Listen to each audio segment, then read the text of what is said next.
Olá, tudo bem com vocês? Espero que estejam bem. Estou eu aqui mais um dia. Estou aqui lendo de novo com vocês. Espero que não se enjoem de mim, das minhas palavras.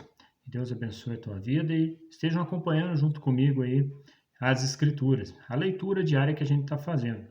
Enfim, hoje é o capítulo 13 e o 14 de Números. A gente vai estar dando uma lida neles. E se tiver algum ponto ali que eu possa até estar trazendo alguma coisa a mais eu vou estar falando, né? Enfim, vamos lá? Senhor nosso Deus, nosso Pai, mais uma vez nos colocamos na Tua presença para podermos aprender de Ti, Pai. Nos orienta, nos capacita, Pai, em nome de Jesus. Amém. Glória a Deus. Então, no capítulo 13, se puderem abrir a Bíblia de vocês e estar acompanhando junto, é muito interessante a gente estar dando uma olhada aí, digamos, nessa genealogia que está falando aqui também, né? E o relato da expedição que aquele povo de Israel teve lá quando foram espiar a terra prometida, né? Enfim, vamos lá dando uma olhada? E o Senhor disse a Moisés: Envie alguns homens em missão de reconhecimento à terra de Canaã, terra que dou aos israelitas. Envie um líder de cada tribo dos seus antepassados. Se a gente olhar a palavra aqui, né, o Senhor fala que dou, né, que ele vai dar a terra prometida, né? Ele fala com todas as letras, a terra que dou aos israelitas. Assim Moisés os enviou do deserto de Parã, conforme a ordem do Senhor. Todos eles eram chefes dos israelitas. São esses os seus nomes. Da tribo de Ruben, Samua, filho de Zacur. E da tribo de Simeão, Safate, filho de Ori. Da tribo de Judá, Caleb, filho de Jefone. Da tribo de Isacar, Igal, filho de José. Da tribo de Efraim, Oséias, filho de Num. Esse Oséias aqui, ele, digamos, o Moisés, ele muda o nome dele para Josué. Enfim, a palavra Oséias significa salvação, né? E Josué significa Javé salva, né? Enfim, ele muda esse nome de Oséias para Josué. Da tribo de Benjamim, Pauti, filho de Rafu. Da tribo de Zebulon, Gadiel, filho de Sodi. Da tribo de José, isto é, da tribo de Manassés, Gadi, filho de Suzi. Da tribo de Dan, Amiel, filho de Gemali. Da tribo de Asser, Setur, filho de Micael. Da tribo de Naphtali, Nabi, filho de Vofsi. Palavra meio ruim de pronunciar. Da tribo de Gade, Guel, filho de Maquir. São esses os nomes dos homens que Moisés enviou em missão de reconhecimento do território. Aqui a palavra que eu tinha comentado. A Oséias, filho de Num, Moisés deu o nome de Josué, aquela figura ali que eu tinha falado para vocês. Quando Moisés os enviou para observar em Canaã, disse: Subam pelo Negueb e prossigam até a região montanhosa. Vejam como é a terra e o povo que vive lá. É forte ou fraco, se são muitos ou poucos, se a terra em que habitam é boa ou ruim, se as cidades que vivem são cidades sem muros ou fortificadas, se o solo é fértil ou pobre, se existe ali floresta ou não. Sejam corajosos, tragam alguns frutos da terra. Essa era a época do início da colheita das uvas. Eles subiram e observaram a terra, desde o deserto de Zin até Reob, na direção de Lebo-Hamate. Subiram do Negueb e chegaram a Hebron, onde viviam Aimá, Sesai e Talmai, descendentes de Enaque. Hebron havia sido construída 7 anos antes de Zoá, no Egito. Quando chegaram ao vale de Ecol, cortaram um ramo do qual pendia um único cacho de uvas. 2 deles carregavam o cacho, pendurado numa vara. Colheram também romãs e figos. Aquele lugar foi chamado Vale de Ecol, por causa do cacho de uvas que os israelitas cortaram ali. Ao fim de 40 dias, eles voltaram da missão de reconhecimento daquela terra. Eles então retornaram a Moisés e Arão e a todas as comunidades de Israel. É interessante, né, que a gente vê ali que ele fala aos filhos de Enaque, né? Filhos de Enaque eram pessoas de alta estatura, né? E tinham ali junto com, na terra de Canaã, estavam estabelecidos ali, né? De Israel em Quedes, no deserto de Parã, onde prestaram relatório a eles e a toda a comunidade de Israel, e lhes mostraram os frutos da terra. E deram o seguinte relatório a Moisés: Entramos na terra a qual você nos enviou, onde há leite e mel, com fartura. Aqui estão alguns frutos dela, mas o povo que lá vive é poderoso, e as cidades são fortificadas e muito grandes. Também vimos descendentes de Enaque. Os amalequitas vivem no Neguebe, os ititas, os jebuseus e os amorreus vivem na região montanhosa.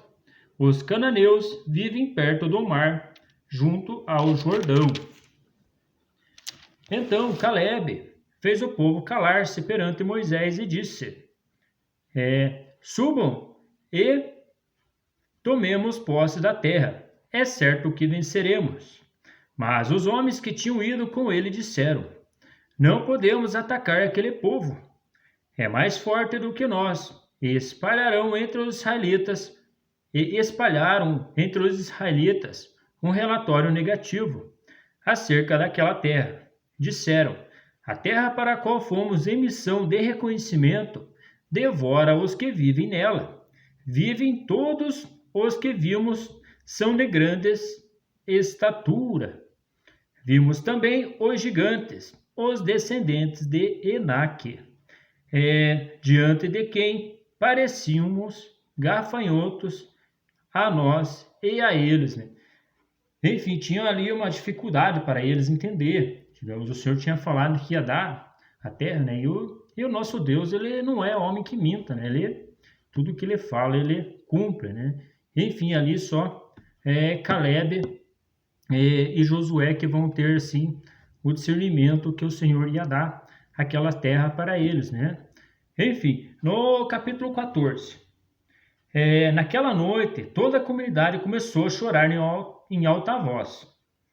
Todos os israelitas queixaram-se contra Moisés e contra Arão, e toda a comunidade lhe disse: Quem dera tivéssemos morrido no Egito, ou neste deserto, porque o Senhor está nos trazendo para esta terra, só para nos deixar cair a espada? Nossas mulheres e nossos filhos serão tomados como despojos de guerra. Não seria melhor voltar para o Egito? E disseram uns aos outros: Escolheremos um chefe e voltaremos para o Egito. De novo queriam voltar para o Egito, né? Que nem a gente tinha visto ontem, né? Então Moisés e Arão prostraram-se com o rosto em terra diante de toda a assembleia dos israelitas. Josué, filho de Num, e Calebe, filho de Jefone, dentre os que haviam observado a terra, rasgaram as suas vestes e disseram a toda a comunidade dos israelitas: A terra que percorremos em missão de reconhecimento é excelente. Se o Senhor se agradar de nós, ele nos fará entrar nesta terra, onde há leite e mel com fartura, e a dará a nós. Somente não sejamos rebeldes contra o Senhor, e não tenham medo do povo da terra, porque nós os devoraremos como se fosse pão. A proteção deles se foi, mas o Senhor está conosco. Não tenham medo deles. Esse foi o relatório de Calebe e Josué. Mas a comunidade toda falou em apedrejá-los. Então a glória do Senhor apareceu a todos os israelitas na tenda do encontro. E o Senhor disse a Moisés: Até quando este povo me tratará com pouco caso? Até quando se recusará a crer em mim? Apesar de todos os sinais que realizei entre eles, eu o ferirei com pragas e destruirei, mas farei de você uma nação maior e mais forte do que eles. Moisés disse ao Senhor: Então os egípcios ouvirão que pelo teu poder fizeste este povo sair dentre eles, e falarão disso aos habitantes dessa terra. Eles ouviram que tu, ó Senhor, está com ele, com este povo, e que te vem face a face, Senhor, e que a tua nuvem paira sobre eles, e que vais adiante deles numa coluna de nuvem de dia e numa coluna de fogo de noite. Se exterminares este povo, as nações que ouvirem falar do que fizeste dirão: o Senhor não conseguiu levar este povo à terra que lhes prometeu, em juramento, por isso os matou no deserto. Mas agora, que a força do Senhor se manifeste segundo prometestes. O Senhor é muito paciente e grande em fidelidade, e perdoa a rebelião, se bem que não deixa os pecados sem punição, e castiga os filhos pela iniquidade dos pais, até a terceira e quarta gerações. Segundo a tua grande fidelidade, perdoa a iniquidade deste povo, como a este povo tens perdoado desde que saíram do Egito, né? Enfim, Moisés de novo está intercedendo pelo povo, né? Está falando com o Senhor para não matar aquele povo, né? Porque era um povo rebelde e não obedecia, né? E o Senhor respondeu: eu o perdoei, conforme você pediu. No entanto, juro pela glória do Senhor que enche toda a terra, que nenhum dos que viram a minha glória e os sinais milagrosos que realizei no Egito e no deserto, e me puseram à prova e me desobedeceram 10 vezes, nenhum deles chegará a ver a terra que prometi com juramento aos seus antepassados. Ninguém que me tratou com desprezo haverá. Mas como meu servo Caleb tem outro espírito e me segue com integridade, eu o farei entrar na terra que foi observar, e seus descendentes a herdarão. Visto que os amalequitas e os cananeus habitam nos vales, amanhã deem meia volta e partam em direção ao deserto, pelo caminho que vai para o Mar Vermelho, né? Enfim, interessante a gente analisar ali que o Senhor fala que tanto Caleb quanto Josué, eles tinham um espírito diferente, né? Eles tinham o espírito do Senhor, né? Enfim, eles entraram na terra prometida. Eles entraram.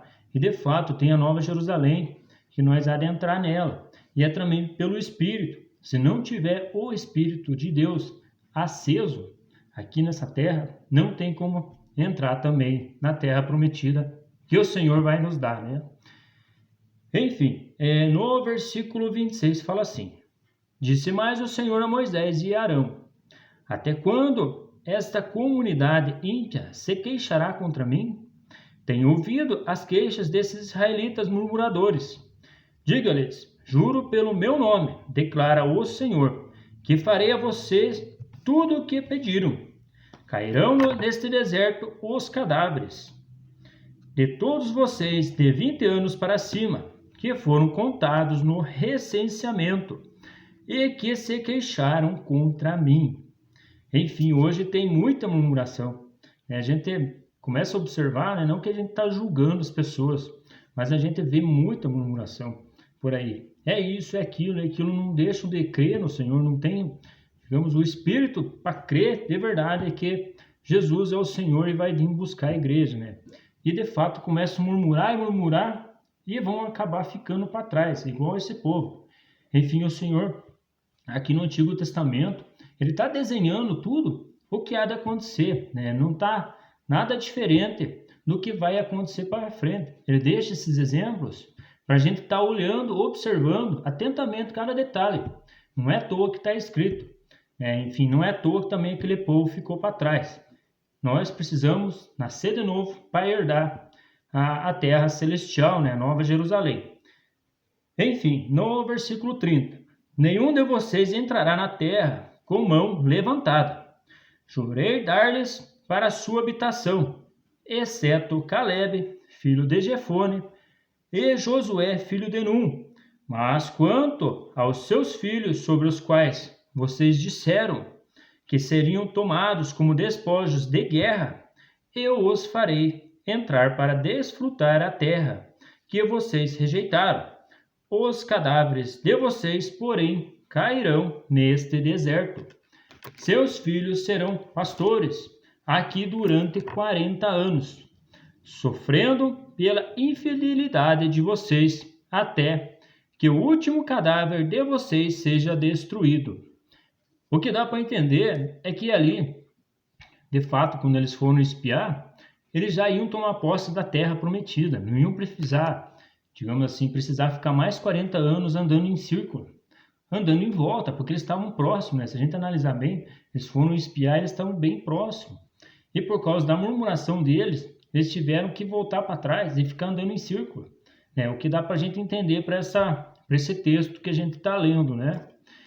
Durante 40 anos vocês sofrerão a consequência dos seus pecados e experimentarão a minha rejeição. Cada ano corresponde a cada um dos 40 dias em que vocês observaram a terra. Eu, o Senhor, falei e certamente farei essas coisas a toda esta comunidade ímpia que conspirou contra mim. Encontrarão o seu fim neste deserto e aqui morrerão, né? Enfim, é interessante, né, analisar esse texto, né, que ele fala, né, de 40 anos ali, por causa dos 40 dias ali que cada um ficou espiando ali aquela terra, né? No versículo 36, os homens enviados por Moisés em missão de reconhecimento daquela terra voltaram e fizeram toda a comunidade se queixar-se contra ele e espalharam um relatório negativo. Estes homens responsáveis por espalhar o relatório negativo sobre a terra morreram subitamente de praga perante o Senhor. Enfim, aqui a gente dá para entender também que o pecado, a murmuração também é um pecado, né? Porque eles murmuraram, deram, digamos, um falso relatório, digamos, falaram que o povo era gigante lá e não iam conseguir entrar, né? Por as mãos deles, mas era pelo Senhor que eles iam entrar. Enfim, dá para a gente entender que o pecado aqui também, a murmuração, é um pecado, né? Não deixa de ser, porque o Senhor sempre fala deles ali que estão murmurando, e o pecado deles acabou não deixando eles entrar na terra prometida. De todos os que foram observar a terra, somente Josué, filho de Num, e Calebe, filho de Jefone, sobreviveram. Enfim, daqueles que nós lemos ali no versículo 13, só os dois sobreviveram. Aqueles nomes difíceis ali, que até eu me bati um pouco para pronunciar, eles morreram todos. Só ficou os dois ali que adentram na terra prometida, né? Enfim, quando Moisés transmitiu estas palavras a todos os israelitas, eles choraram amargamente. Na madrugada seguinte, subiram para o alto da região montanhosa e disseram: subiremos ao lugar que o Senhor prometeu, pois cometemos pecado. Moisés, porém, disse: por que vocês estão desobedecendo a ordem do Senhor? Isso não terá sucesso. Não subam, porque o Senhor não está com vocês. Vocês serão derrotados pelos seus inimigos, pois os amalequitas e os cananeus os enfrentarão ali e vocês cairão à espada. Visto que deixaram de seguir o Senhor, ele não estará com vocês, né? Enfim, eles queriam atacar de qualquer forma, né? Se arrependeram da situação, falaram: vamos voltar lá que agora vamos conseguir. Apesar disso, eles subiram desafiadoramente ao alto da região montanhosa, mas nem Moisés, nem a arca da aliança do Senhor saíram do acampamento. Ali a arca do Senhor, a arca, né, era a figura que quando o Senhor estava junto com eles, né? Todas as guerras que eles saíram, eles tinham de levar a arca para que o Senhor ali tivesse junto ali, pelejando com eles, né? Então os amalequitas e os cananeus que lá viviam desceram, derrotaram-nos e os perseguiram até Ormá, né?